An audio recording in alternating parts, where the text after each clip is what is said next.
आज माननीय न्यायालय का जो निर्णय आया है, छठी जेपीएससी में जो पहले ही कहा गया था कि इसको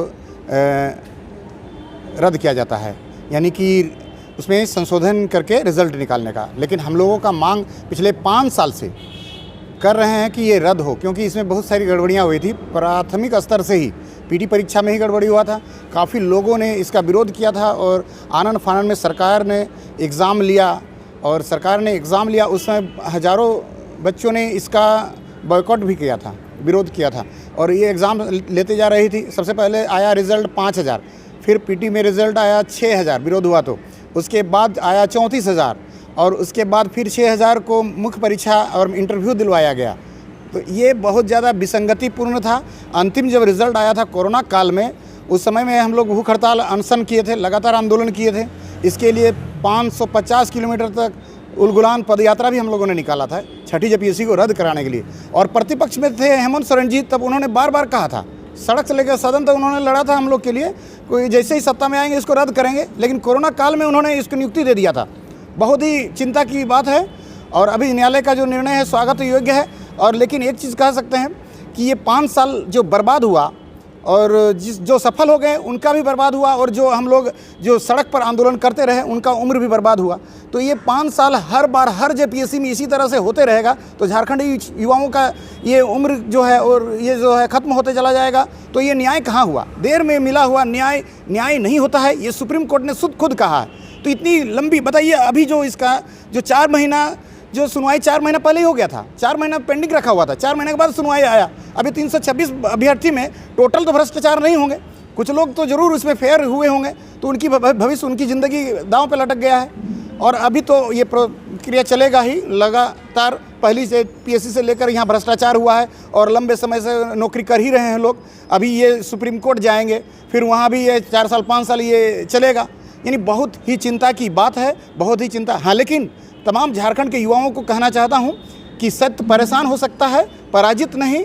सत्यमेव जयते का सिद्धांत में हम लोगों को चलना है, लंबी संघर्ष करना है और आखिरकार सत्य की जीत होती है, भ्रष्टाचार की हार होती है, बुराई की नाश होती है। हमें संघर्ष करने रहना है, धैर्य बनाए रखना है।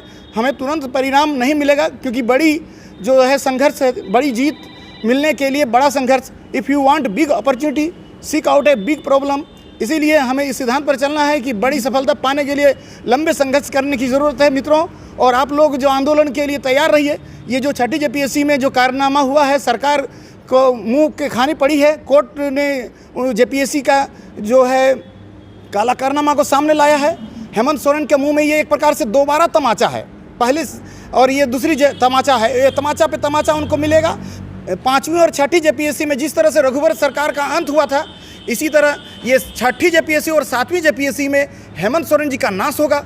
हमें सड़क पर रहना है। सबसे बड़ा अदालत जनता की अदालत है। हमें इसको लड़ना है, संघर्ष करना है। जीत हमारी होगी और हम लोग पढ़ेंगे और लड़ेंगे का सिद्धांत में चलेंगे और एक दिन बेशक हमें सफलता मिलेगी। इमाम शफी। तो इसमें तो जो भी भ्रष्टाचार हो या एग्जाम में जो भी लेट हो तो उसमें तो अभ्यर्थियों को भुगतना पड़ता है ना। बिल्कुल, सरकार को स्तर से तो किसी को कोई परेशानी नहीं है। इसीलिए अकाउंटेबिलिटी जो शब्द आया है बहुत ही महत्वपूर्ण है। सबका दायित्व, सबका जो है कर्तव्य निर्धारित होना चाहिए। और ये आयोग में कर्मचारी जो है भ्रष्ट हैं, जो लगातार भ्रष्टाचार सामने आया। अभी 7वीं जेपीएससी में भी इसी तरह हुआ है, बड़ी गड़बड़ी हुई है, इसको भी रद्द करना चाहिए। और इसमें जितने भी कर्मचारी अध्यक्ष हैं और सदस्य हैं, सभी राजनीतिक गलियारे से आए हुए हैं और सब गलत हैं, सब अयोग्य हैं। ये आयोग नहीं, अयोग्य है। तो सब पर कार्रवाई होनी चाहिए। ये सिर्फ और सिर्फ जो है ये परीक्षा और हमारा युवाओं के भविष्य को बर्बाद करने के नहीं है। चाहे सफल हो या असफल हो, सबकी ज़िंदगी के साथ खिलवाड़ हो रहा है। तो अधिकारी कर्मचारी सब पर कार्रवाई हो और कठोर से कठोर। और हेमंत सोरेन जी या मुख्यमंत्री कोई भी गलती करता हो तो उसका भी जो है राइट टू रिकॉल, इसलिए ये ज़रूरी है। राइट टू रिकॉल का जो आना ज़रूरी है। यदि 1 साल के अंदर कोई भी मुख्यमंत्री या कोई भी मंत्री या कोई नेता या जनता का प्रतिनिधि या कोई अधिकारी यदि अपने काम में असफल होता है तो उसे सीधा बाहर निकालने का प्रावधान एक कानून में पास होना चाहिए। और ये राइट टू रिकॉल का हम लोग मांग करते हैं और पूरा झारखंड में इसके लिए बहुत जल्द बड़ा उलगुलान होगा। अभी हम लोग ये जो है छोटी सी प्रोग्राम अलग अलग आंदोलन में हम लोग अभी व्यस्त हैं। अभी देखिए भाषा के नाम पर सरकार लड़ाना चाह रही है, नियुक्ति को उलझाना चाह रही है। इसलिए हम लोगों ने अभी जो है खतियानी रथ यात्रा जो 25 तारीख से हम लोग निकाल रहे हैं और पूरा 2400 जिला में इसका एक नया उलगुलान फूंका जाएगा। हेमंत सोरेन के खात्मा के लिए बहुत